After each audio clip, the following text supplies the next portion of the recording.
Ingat juga sejak musim lalu kalau nggak salah, sekarang udah nggak ada peraturan away goal, home goal advantage, sekarang udah nggak ada. Jadi skor 1 sama kemarin, kalau besok 0-0 atau kalau besok 2 sama, lanjut sampai capek. Apa sih yang ada di isi kepala Pep? Dia takut blunder kayak waktu di Etihad.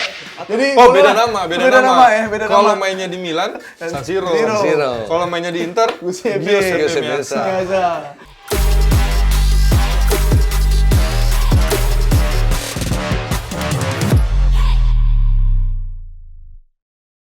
Balik lagi di Kick and Runs, acara kesayangan dari Run Sportainment, masih bareng gua Afif Safi dan komentator-komentator keren kita, ada Bang Bes dan Bung Supriyono. Nah, kali ini kita akan membahas tentang Liga Champions. Ini yang kemarin kan ramai, banyak yang komentar juga ternyata di YouTube tuh, pandit-pandit juga tuh yang komentar di YouTube tuh.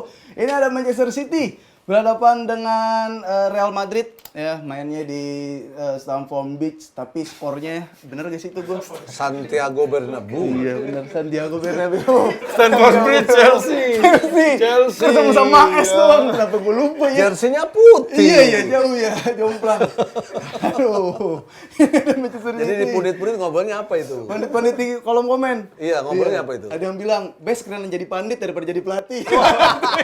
Ada obang gitu. Enggak, best keren lah di mana-mana lah, Bang Best. Ini Real Madrid berhadapan dengan Manchester City. 1 sama, itu sudah sesuai prediksi atau yang diharapkan Om Supri dulu dah. Iya, intinya adalah bahwa Madrid perlu kita ketahui bersama, mereka selalu berada di level tertinggi ya, dengan sejarah yang begitu luar biasa, 14 kali pencapaian Liga Champion. Ini bukan sebuah pencapaian yang abal-abal, artinya dengan banyaknya pemain-pemain muda, pemain-pemain punya pengalaman seperti Benzema, kemudian ada Vini yang punya kecepatan, mereka masih bisa berada di partai semifinal. Artinya tim ini konsisten gitu loh. Walaupun lawannya juga lawan yang tidak mudah. City, Pep lagi punya superior pengalaman, ya. Pep punya pengalaman di Barcelona, kemudian diharapkan tidak ingin seperti musim lalu mendapatkan kegagalan, tapi di pertandingan away mereka mampu meraih 1 poin dan mencetak gol. Artinya di leg kedua itu akan semakin mempermudah jalan City untuk bisa membuat atau mencetak sejarah. Oke. Kalau gue ekspektasi gue tinggi, Pip, di pertandingan kali ini, karena sebelum-sebelumnya ketika mereka main skornya besar, Iya. 4-5, terus berapa, tapi skor 1-1, ya dalam artian berarti mereka gagal untuk mencetak gol. Berarti apa yang bagus di pertandingan kemarin? Aspek defensif. Nah, jadi kelihatan akhirnya dua tim ini ternyata kalau disuruh bertahan mainnya bagus juga. Karena pertandingan kemarin dibagi 2, Pip. Babak 1 dan babak kedua itu dikuasai oleh tim yang berbeda. Babak pertama City lebih nguasain, Madrid lebih banyak defense. Akhirnya kelihatan kualitas bertahannya Real Madrid, terus counter akhirnya gol ya kan. Babak kedua Madrid lebih nguasain, tapi City yang berhasil nyuri, yang gol kontroversial ya kan.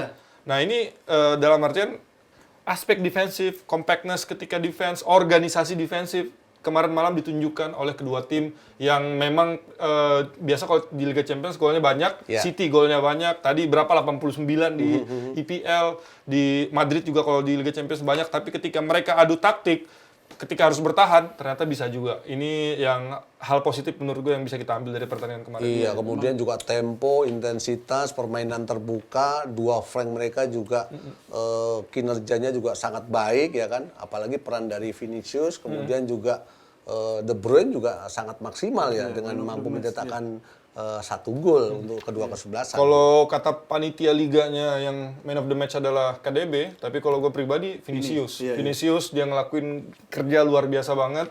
Kita special mention juga ke Kamavinga yang gol pertama juga hasil kerja keras dia, ditaruh di posisi apa aja dia siap. Jadi di Real Madrid ada sisi-sisi positifnya juga lah. Ketika mereka main di Liga Champions, struggle di La Liga, Barcelona udah di atas, mereka kayaknya bodo amat udah di La Liga, tapi ketika main di Liga Champions, mentalnya langsung berubah. Anthemnya itu loh yang membuat adrenalin tuh kan makin tinggi kan. Nah, tapi sebenarnya kan kemarin si Ake yang Ake lagi cedera, Kanji ditaruh kiri, kanannya akhirnya jadi Walker lagi.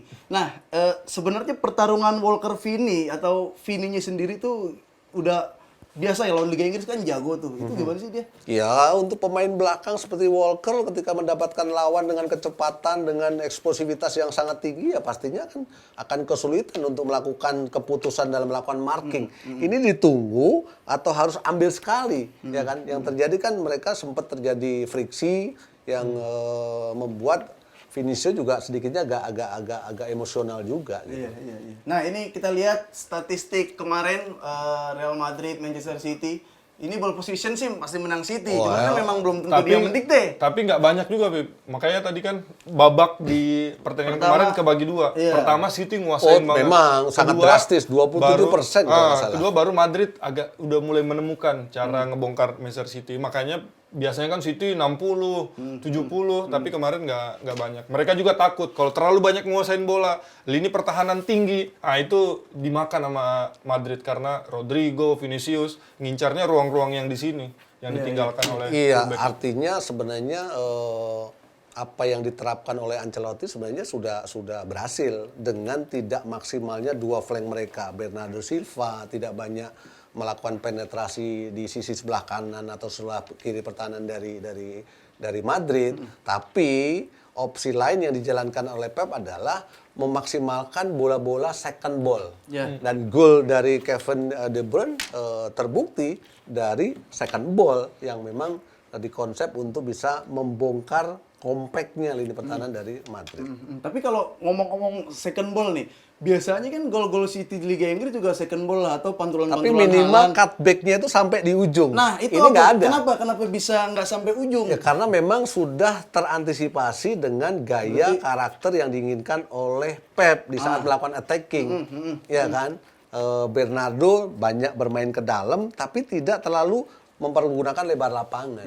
Kita juga bisa lihat, Pip, di pertandingan kemarin orang nunggu Haaland tuh cetak gol. Ya. Tapi kan yang menjaganya Rudiger. Betul. Ya kan kayaknya gayanya ortodoks. Nggak ada di buku itu kan. Dia meluk, dia sampai ke bawah keteknya sampai benar-benar rapat. Salah satu kunci permainan City musim ini ya nomor 9 mereka Erling Haaland yang benar-benar superior di Premier League, bahkan di Liga Champions pun golnya banyak. Tapi kemarin istilahnya dikantongin sama seorang Rudiger yang bukan pemain inti. Pemain intinya kan si Eder Militao yang nggak bisa main. Tapi ketika dia main dia ngebuktiin bahwa man to man marking ke Erling Haaland ternyata efektif. Yes. Nah, ya itu gimana ya? Maksud gua kalau misalkan lu bisa ngebisikin Pep lah istilahnya gitu. Ketika Haalandnya udah dikunci gitu kan sama Rudiger kan gua kemarin dengar Om Supri bilang ya sekarang kan sepak bola benar-benar situasional zona marking kadang juga harus main marking juga. Itu kan Rudiger ngelakuin itu tuh. Biasanya suka De Bruyne masuk, Gundogan masuk. Ini kenapa nggak ada kayak gitunya yang jadi pertanyaan tuh. Kurangnya apa tuh Pep tuh? Kemarin terlihat ya bahwa dengan dimatikannya Haaland dengan kinerja yang baik dari Rudiger itu kan memperlihatkan bahwa ada kedisiplinan taktik yang diterapkan oleh para pemain dari Real Madrid. Walaupun memang harapan tidak hanya second ball, tapi orang third man running itu kan memang tidak terlihat sama sekali. Kalau gue ngelihatnya mungkin solusinya di leg kedua karena kan mainnya di Inggris ya. Kalau misalnya Haalandnya udah kekunci lagi, Julian Alvarez masuk pakai dua striker. Biasanya begitu kan, Pakai dua untuk Arsenal juga kayak gitu. Pakai dua striker karena dua orang ini dia punya tipikal berbeda. Kalau Haaland dia nunggu di atas, terus dia mantul-mantulin. Julian Alvarez dia lebih fleksibel, dia bisa floating, dia bisa turun ke bawah untuk jemput bola. Ya kita lihat ya, menarik ya. Kalau perbandingannya kalau bermain di kandang jelas kan City lebih superior dengan dalam 5 kali penampilan 12 gol dan hanya kebobolan 3 gol. Tapi lawannya kan bukan Real Madrid kan gitu. Benar. Ya kan? Walaupun Madrid melempem di 5 pertandingan terakhir karena jelas Barcelona lah yang juara, ya udahlah kasih Barcelona untuk dia bisa fokus di Liga Champions. Ingat juga sejak musim lalu kalau nggak salah, sekarang udah nggak ada peraturan away goal, home goal advantage. Sekarang udah nggak ada. Jadi skor 1 sama kemarin, kalau besok 0-0 atau kalau besok 2 sama, lanjut sampai capek, sampai ada pemenangnya gitu. Jadi feeling gue besok ya mau nggak mau dua tim harus mainnya lebih terbuka lagi, harus lebih bisa bongkar lagi karena udah dicari yang menang. Kalau seri udah pasti adu penalti. Kalau adu penalti 50-50. Dua-dua pelatih pasti nggak mau adu penalti. Pep pasti nggak mau adu penalti. Kalau bisa menangnya di waktu normal. Betul. Tapi ini sebelum kita ngulitin Madrid, yang mau gue tanyain tuh kemarin rame. Ketika Pep dia nggak melakukan pergantian permainan, pergantian pemain. Ini apa sih yang ada di isi kepala Pep? Dia takut blunder kayak waktu di Etihad. Atau apa nih, Bang Supri? Iya, pastinya kan game plan itu akan bisa dilakukan atau dijalankan oleh pemain yang tepat. Dan ketika Pep tidak melakukan rotasi, tidak mengganti pemain, saya pikir performa, stamina, kebugaran pemain-pemain yang di starting 11 itu memang sudah sesuai dengan ekspektasi dia. Kalau dalam satu pertandingan, babak pertama biasanya menit 35, 30, kita udah nyuruh Lihat pemain tampil. cadangan, Ya. pemanasan. Terus masuk ke babak kedua biasanya 15 menit jalan, pemain cadangan udah pemanasan sendiri. Dan kita ngeganti pemain itu bukan karena menit 60 ganti, menit 70 ganti, tapi kita ngelihat apa yang terjadi di lapangan. Dan kemarin yang terjadi di lapangan, kayaknya mungkin Pep merasa bahwa kalau dia melakukan pergantian nanti takutnya Iya. malah bocor, malah ada kurang. Kan yang di cadangan siapa? Si iya. Julian Alvarez, itu kan Riyad nggak Mahrez. beda jauh kan, Ah. secara kualitas. Kalau memasukkan pemain-pemain cepat kayak Riyad Mahrez contohnya minimal ya, itu pasti akan mengorbankan aspek defensif. Yes. Sedangkan Vinicius, Rodrigo, dia pasti ngincarnya adalah serangan balik yang mungkin etos kerja seorang Riyad Mahrez ketika bertahan itu kurang bagus. Mungkin ya itu yang dipikirkan oleh Pep. Tapi kalau di leg 2, gue yakin pasti udah all out. Dan Udah nanti di nggak- leg kedua pasti akan banyak Udah nggak nahan-nahan. pemain dirotasi, terutama pemain-pemain yang memiliki attacking lebih Nah, tajam itu dia. dibanding babak leg pertama bermain away. Iya, karena emang yang kalau yang gue lihat sendiri mah kayak Madrid tuh bisa tuh dia dribble bola 30 meter lah. Karena istilahnya. kemarin terlihat Kalau ya Vina. Bernardo Silva dengan kemampuan skill yang sangat baik, tapi dia tidak banyak melakukan cutting inside seperti Mahrez. Iya, oke. Ini ada beberapa yang berpotensi menciptakan rekor. Salah satunya ada Benzema. Kalau misalkan dia menang lagi Liga Champions itu rekornya bakal sama dengan Paco Gento. Ini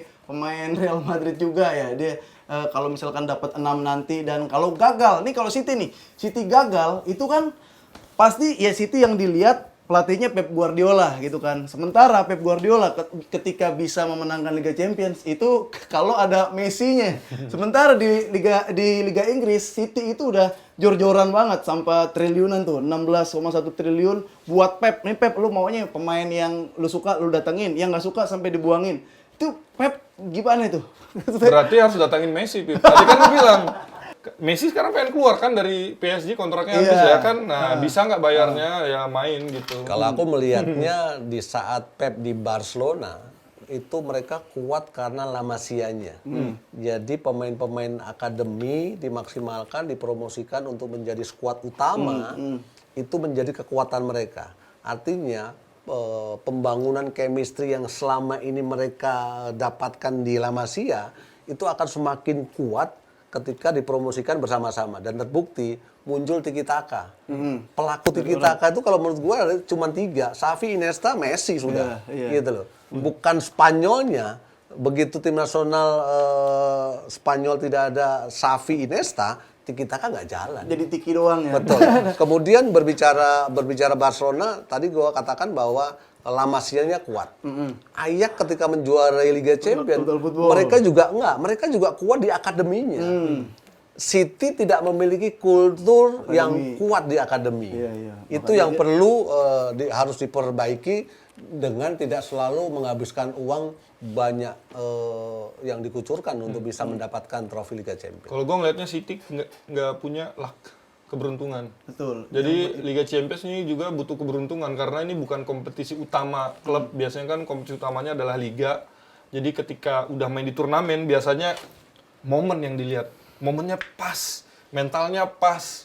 Nah kadang-kadang City momennya suka nggak pas. Ketika lawan Chelsea, semua orang mengunggulkan City. Iya. Tapi akhirnya malah golnya gol bola pantul Ya. si Kai Havertz.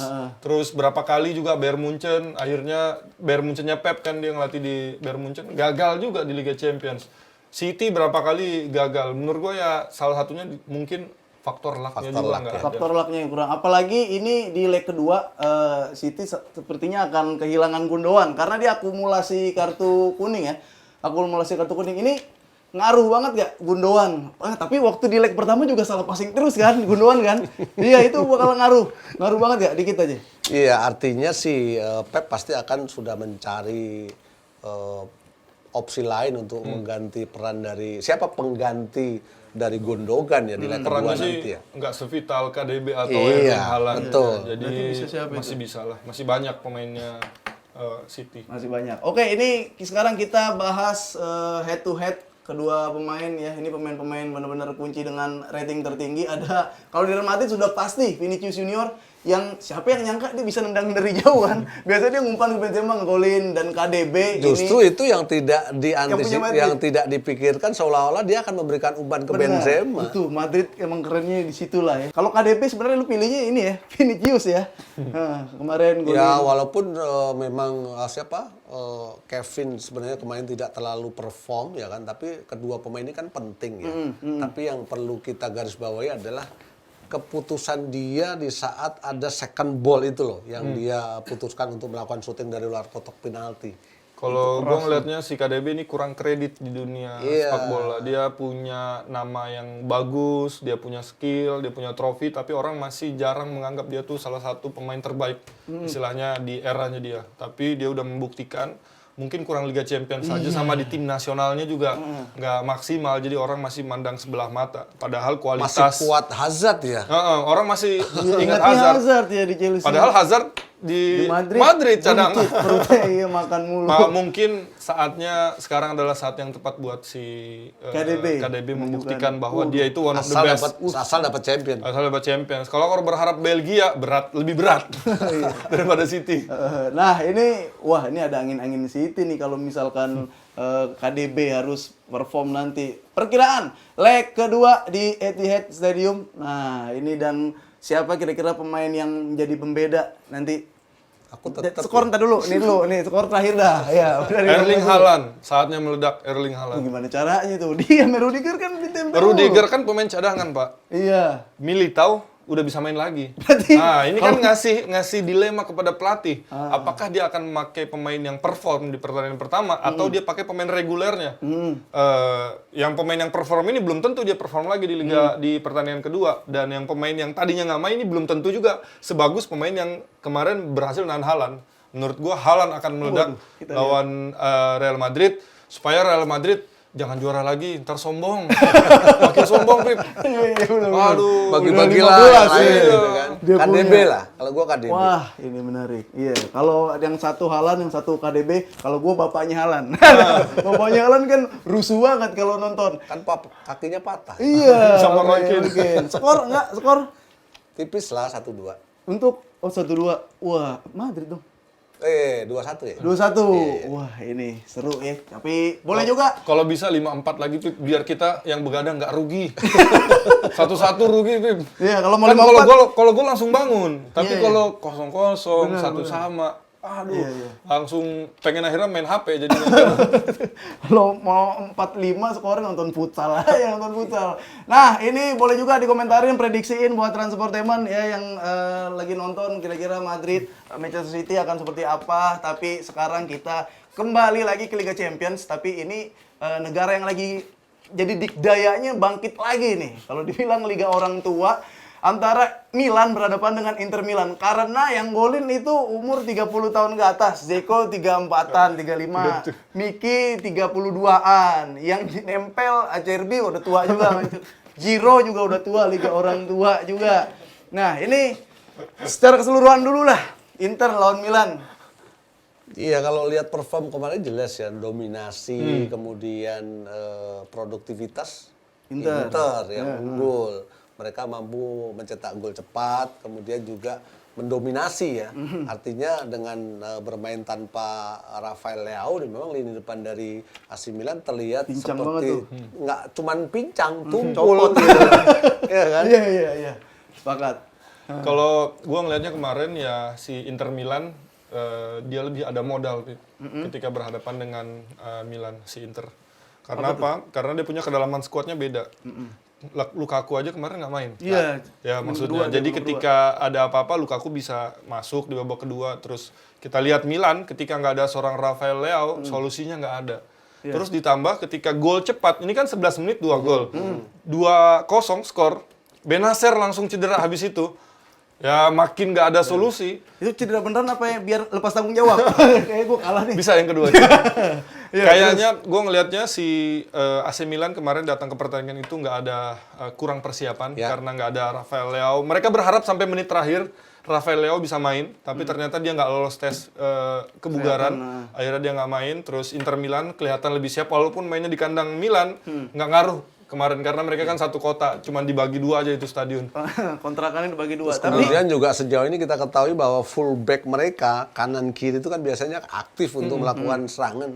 Theo aktif, kemudian Calabria sebagai kapten juga sejauh ini kan punya determinasi di pertandingan kemarin memang nggak terlihat. Yang merasa akan sayang banget kemarin tuh ya Inter Milan. Mestinya mereka bisa menang lebih dari 2 gol karena dominasi yang tadi dibahas oleh Bung Supri bukan dominasi aja tapi total domination karena memang Milan hanya babak kedua itu pun sedikit aja sparknya. Brahim Diaz ada sedikit peluang tapi setelah itu Inter lagi. Itu kemarin pertandingan benar-benar dikuasain oleh Inter. Kalau cuma satu leg Inter udah layak lolos. Tapi kan ini kan sepak bola. Siapa tahu Inter jadi jumawa, terus Milan jadi ada solusi, nggak ada seorang Rafael Leao. Nah ini sebenarnya menarik, nanti kita bahas lebih dalam lagi. Taktikal ini kita lihat dulu statistik pertandingan Milan lawan Inter, ball position Ila masih unggul Milan ya. Seperti yang Bang Supri bilang tadi, nggak ngejamin ball position ya. Shootnya ini nih, 18 shoot dan attack-nya 49 Milan, 38 Inter Milan. Ini statistik ball position memang benar-benar nggak ngaruh ya untuk Liga artinya Inter. kan sebenarnya lini pertahanan menjadi PR ya. Apalagi mereka di 11 menit sudah kebobolan 2 gol. Dari keunggulan ball position pun mereka juga hanya mampu melakukan tembakan tendangan dengan Inter yang notabene-nya mereka hanya 43%.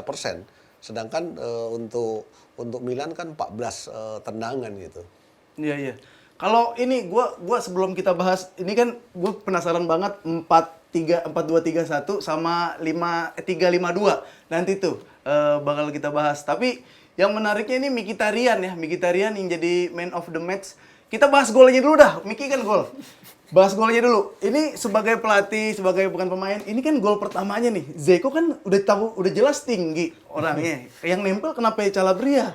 Calabria kan udah jelas-jelas kalah postur, kalah apa. Malah kakinya Zeko yang masuk. Emang nggak ada khusus spesialis set piece nggak sih?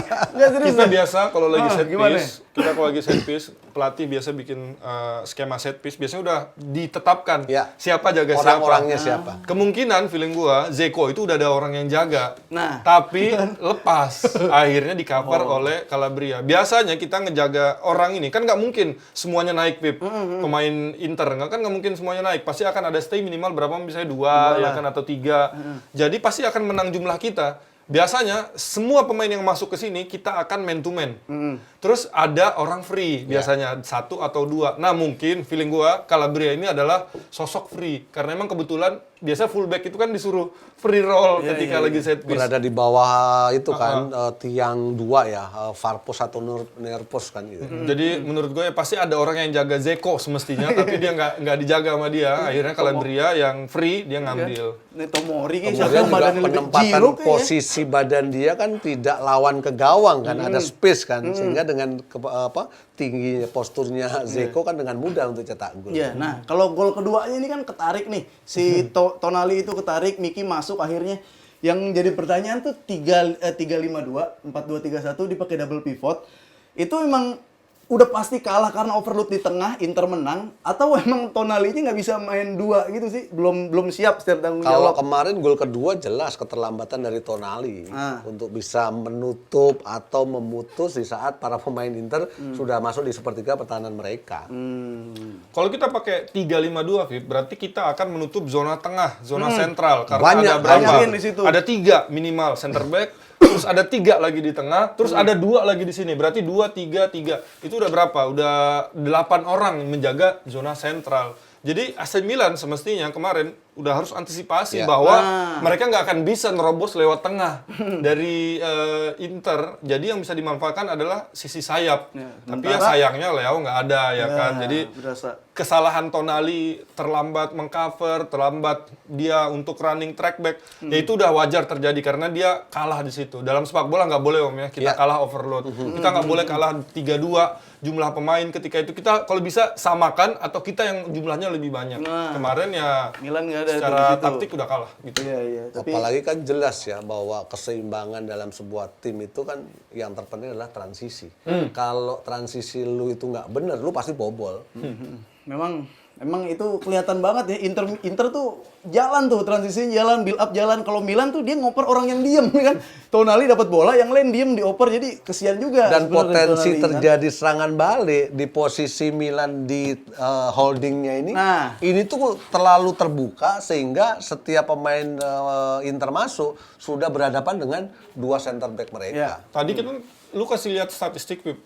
Milan lebih banyak nguasain bola. Iya. Ketika kita pegang bola, ketika kita nguasain bola, kita harus sudah bisa antisipasi ketika bola itu hilang. Karena ketika kita pegang bola, kita akan percaya diri, lini pertahanan akan naik, itu sangat rentan banget kena counter. Iya, Gitu. iya. Tapi- Sedangkan Inter dia nggak pede dengan bola, akhirnya bola dikasih ke Milan. Jadi Inter nggak bisa kena counter karena dia udah di sini. Udah nunggu di zona sepertiga tengah atau sepertiga bawah loh. Emang kelihatan banget tuh Inter juga mengantisipasi kalau bola hilang kayak harus ngapain, menang lagi overload. Nah, ini yang menarik nih, fokus kedua tim sebenarnya lagi terpecah nih. Yes. Ini memperebutkan Betul. zona Liga Champions, amin-amin kalau di salah satu ada dia nggak jadi juara, Milan sama Inter kan keempat kelima. Nah, Leao juga tadi kita udah bahas, Leao nih kalau sampai nggak main juga Leao, tapi kalau udah sempet dites berarti kan ada potensi sembuh. Kalau nggak ada antisipasi lain dong Milan dong kalau Leao nggak main. Iya, Itu udah pasti paling bagus. akan mencoba dengan opsi lain, arti kata second line-nya memang harus lebih produktif. Artinya tidak hanya di saat ingin memaksimalkan dengan bola-bola kanan ball, tapi mereka juga harus banyak untuk berani keluar dengan melakukan diagonal run. Orang kedua, orang ketiga yang muncul itu akan bisa menjadi opsi. Apalagi mereka sudah tertinggal margin 2 Dua gol. itu. Kedalaman skuadnya sih yang nggak dalam AC Milan. Jadi ketika Leo nggak ada, penggantinya Alexis Salamaker Terlalu pede ya saya lihat. Di Kettler ya, di Fokorigi ya. Jadi ya Mungkin Krunic kali yang bisa jadi Krunic. pemain yang mampu mengejutkan nanti. Ante Rebic ya dibandingkan Inter kan dengan pemain cadangannya Lukaku Pak. Ya kan terus Lautaro Martinez juga masih ada di situ. Jadi ya kadang-kadang kalau mau menang butuh modal. Ya, aduh, kalau menang butuh modal. Tapi memang sebenarnya Inter nih terlihat superior juga ya. Ketemu Milan itu dia udah 3 kali. 3 kali tuh, 3 kali menang 3 kali dan tanpa kebobolan. tanpa mau bola. Ya berarti waktu itu sempat ada Leao. Iya, Main udah. Leao, terus nggak bisa golin juga. Ya artinya kan Nggak kedua lolos kalau begitu dong. artinya kan kedua tim ini kan selalu memunculkan sebuah pertandingan yang pride ya bahwa derby itu kan Gengsinya namanya, beda, gengsinya ininya kan beda, beda atmosfer, gitu. Ya kan apalagi memang para pemain Inter kan bisa dikatakan lebih memiliki mentality yang kuat ya dibanding para pemain-pemain dari AC Milan gitu. Kalau AC Milan kan baru 2 tahun terakhir dia balik lagi ke Eropa, sedangkan Inter kan udah memang di papan atas terus mereka udah rutin main di Eropa juga. Jadi menurut gue ini agak ngaruh juga kan, walaupun Milan memang gelar Champions-nya lebih banyak, tetapi yang main di Liga Champions kan nggak banyak, baru berapa orang dan pemainnya juga skuadnya kan masih muda. Ya. Ya. Ini kalau kita lihat ada key player yang ratingnya bagus, ternyata Alexis Lamakers lumayan juga ya. Ratingnya oke, walaupun dijepit Darmian sama Dumfries kan, larinya kenceng dua-duanya tuh. Ada Mkhitaryan, ini 30 lebih umurnya nih, dia udah cetak Ini 8 patut gol. kita apresiasi juga seorang Simone Inzaghi dengan menempatkan 2 attacking midfield sekaligus Calhanoglu sama Mkhitaryan. Ini sebuah resiko yang diambil. Biasanya kan Brozovic main supaya tebel, tapi dia pakai 2 ini, dia percaya diri. Jadi gue apresiasi pelatih yang mengambil resiko. Apalagi semifinal Liga Champions, dia nggak mau ngambil aman, dia berani nyerang AC Milan dan akhirnya kita lihat yang menang akhirnya kan Inter Milan karena dia berani ngambil resiko itu tadi. Ya, oke. Kita lihat apakah akan ada kejutan nanti di San Siro juga nih, Giuseppe Meazza juga. Jadi Beda nama. ya, beda Kalau nama. mainnya di Milan, San Siro. San Siro. Kalau mainnya di Inter, Giuseppe Giuseppe Meazza. Meazza. Boleh Ganti nama. Ya. Ini terakhir akan seperti apa? Seperti biasa Inter berhadapan dengan AC Milan dan man of the match-nya kira-kira siapa ya? Martinez, Lautaro. Lautaro. Wih, Andre Onana. Oh ya kan Kan dia digempur. nggak keserang. Oh digempur berarti. Kan Milan nyerang. Digempur, tapi ya akhirnya seri Inter yang lolos. Ya, berarti Tapi Inter nggak masuk Liga Champions musim depan ya kan plot twist. berarti nanti Inter yang akan melihat Madrid atau Manchester City juara ya. Secara langsung. Oke lah, itu tadi prediksi dan preview Liga Champions. Boleh juga Rans Sportainment Mania ini dikomentarin prediksinya seperti apa. Dan jangan lupa nonton terus setiap minggunya Kick and Runs di channel Rans Sportainment. Nah, ini nggak kerasa kita sudah seru-seruan ditemani oleh komentator-komentator yang selalu dalam keadaan prima. Kita harus undur diri dulu. Sampai ketemu lagi tahun depan. Tahun depan. Yang mau closing. Minggu depan jangan lupa. Tadi kita udah bahas banyak banget. Ada Argentina yang kabarnya pengen ke Indonesia. Terus preview timnas Indonesia berhadapan dengan Vietnam. AFC, Asia itu kita juga udah bahas. Dan bahkan sampai Liga Champions, Liga Inggris juga kita bahas. Nah, jangan lupa like, comment, dan subscribe channel YouTube Rans Sportainment biar dapat notif kalau ada video baru. Sampai ketemu lagi di Kick and Runs.